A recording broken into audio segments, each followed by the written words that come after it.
Bonjour à tous, ici Thomas Moody, je vais vous parler de Notion sur la chaîne qui s'appelle Motion, Moody Notion, comme ça, comme d'hab. Donc, je vais vous parler d'un truc assez simple aujourd'hui qui est comment remplacer des filtres par des formules. Alors, on va prendre un cas d'usage ensemble pour que je vous montre pourquoi, mais ça a plusieurs avantages de faire ça. Ça peut paraître un peu bizarre au début, c'est un peu casse-pied au premier temps, mais en fait, je fais ça assez souvent et ça me permet de gagner pas mal de temps sur la durée. À quoi ça sert? Tout simplement, quand on a une grosse base de données dans Notion, ça nous arrive de faire des vues avec plein de filtres. Le problème, c'est que ça demande beaucoup de clics, il faut cliquer dans tous les sens, je veux ci, ça, dans telle condition, machin, etc. Et c'est difficile à réemployer. Si vous créez des nouvelles vues, des nouvelles bases de données, il faut réutiliser tout ça à chaque fois, refaire les filtres et compagnie. L'intérêt de faire une formule à la place de ça et de filtrer sur la formule, c'est que si vous faites de nouvelles bases de données, si vous voulez réemployer votre travail, vous avez juste à reprendre la formule, à filtrer dessus, et ça marche très très bien. C'est pas très compliqué à comprendre. Je vais prendre un cas d'exemple, ça va nous permettre de voir un peu quelques formules sur une base de données et de travailler tout ça. Et le plus simple pour faire ça, c'est de passer dans Notion et je vous propose d'y aller tout de suite. Alors, on est dans Notion. Ça, c'est une base de données complètement bidon. C'est un modèle qu'il y a dans les templates Notion que j'ai pris pour le cas d'usage. Donc, ça va nous servir de bac à sable. Donc, clairement, les données qu'il y a dedans, on s'en contrefou. Donc, dans les tâches, par exemple, il y a plusieurs filtres. Alors là, il y a une règle. Si le type est tâche, on affiche ça.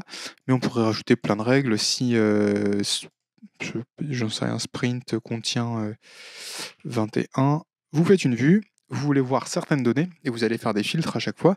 Alors, si par exemple je veux refaire une autre vue en variant un petit peu, il faut que je refasse le filtre et que je change un point.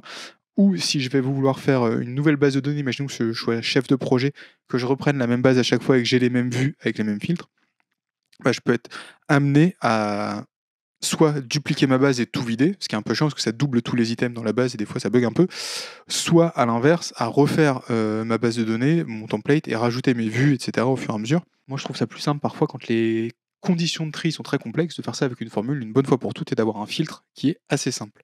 Alors, on a un endroit qui s'appelle toutes les données, alors, où là j'ai mis des données bidons. Je vais vous montrer le concept.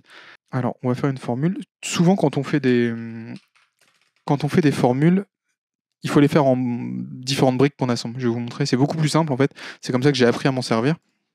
Au lieu d'avoir une formule avec 50 lignes qui filtrent tout, on va la construire par petits blocs. Donc là, par exemple, on va dire que je veux les tâches priorité P1 et qui ne sont pas commencées. Donc c'est parti, allons-y. Il va nous falloir deux formules, si c'est priorité P1, et ensuite une autre formule, si c'est pas commencé. Donc pour ça, c'est la formule AND, parce qu'on a deux conditions à avoir validées. Quand c'est l'une ou l'autre, c'est la formule OR. Quand on n'en a qu'une seule, quand les deux conditions doivent être bonnes, c'est la formule AND. A et B doivent renvoyer vrai. Donc on va faire les conditions A et B, puis après on va les mélanger dans une formule. Donc ça va être tout bête. Donc c'est la formule if statut. Donc si la propriété statut contient pas commencé, true, renvoyer true si c'est vrai, si c'est faux, sinon renvoyer faux. Donc ce que dit cette formule, c'est donc si, c'est la formule qu'on appelle, la propriété statut est exactement égale à pas commencé, la chaîne de texte pas commencé qu'on voit ici. Quand il y a deux guillemets, c'est une chaîne de texte, on peut mettre des valeurs, on peut mettre plein de choses. Donc si c'est vrai, renvoyez vrai, si c'est faux, renvoyez faux. Et là, quand c'est vrai, on voit bien qu'il me renvoie vrai. Donc on va la dupliquer. Donc on a besoin d'une deuxième condition. Si la propriété priorité est encore une fois égale à la chaîne de texte P1, renvoyez vrai, sinon renvoyez faux. Hop, pardon. Donc là encore une fois, ceux qui sont en P1, c'est bon. Et là, on va la dupliquer. Donc là, il va falloir faire deux copier-coller. On copie. Donc comme je vous dis, on va utiliser une formule AND. Donc si, il faut que les deux soient vrais. Et vous allez voir que ça fonctionne. Et la première formule, virgule la deuxième, on ferme et on est bon. Donc là, ce que ça dit, c'est si ça, le premier argument renvoie vrai et que le deuxième argument renvoie vrai, c'est vrai, toutes les autres conditions sont fausses. Si A est vrai, B est faux, c'est faux. Si A est faux, B est vrai, c'est faux.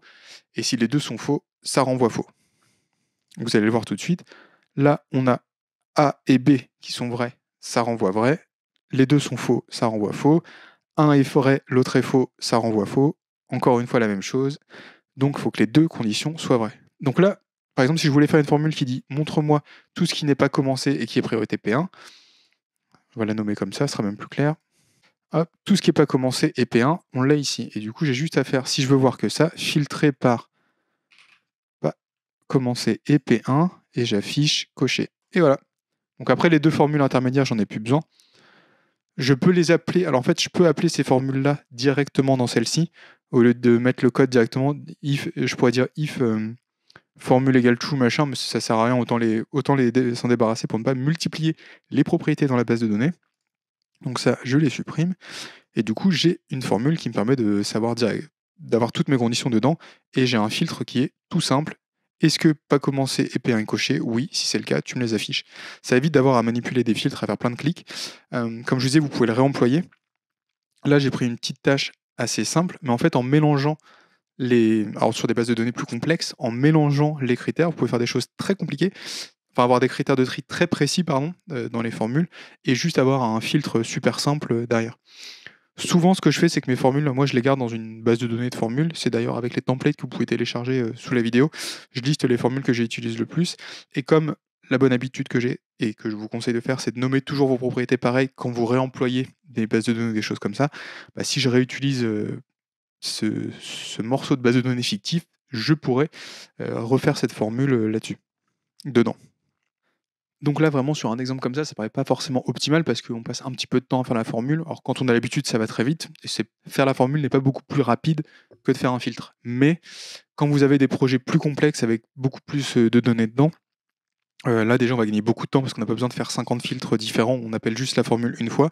Et surtout, vous pouvez faire des filtres beaucoup plus complexes parce que vous pouvez appeler, là il n'y a qu'une formule qui s'appelle pas commencer EP1, mais vous pouvez appeler pas commencer EP1 et commencer EP1 par exemple, tout au pif si on avait plusieurs formules. Dans vos filtres, vous pourrez appeler plusieurs formules directement et d'avoir rapidement des filtres très précis dans vos données. Voilà, je vous laisse vous amuser avec ça. Si vous avez besoin de formules, je crois que dans la description, il y a un lien pour récupérer mes templates. Et si vous avez des questions sous la vidéo, n'hésitez pas. C'est une petite astuce que moi j'utilise beaucoup et qui me paraît très pratique. Je vous laisse encore une fois l'adapter et en faire ce qui vous semble le mieux dans vos workspaces. Et moi je vous dis à bientôt, si le destin le veut, pour une prochaine vidéo.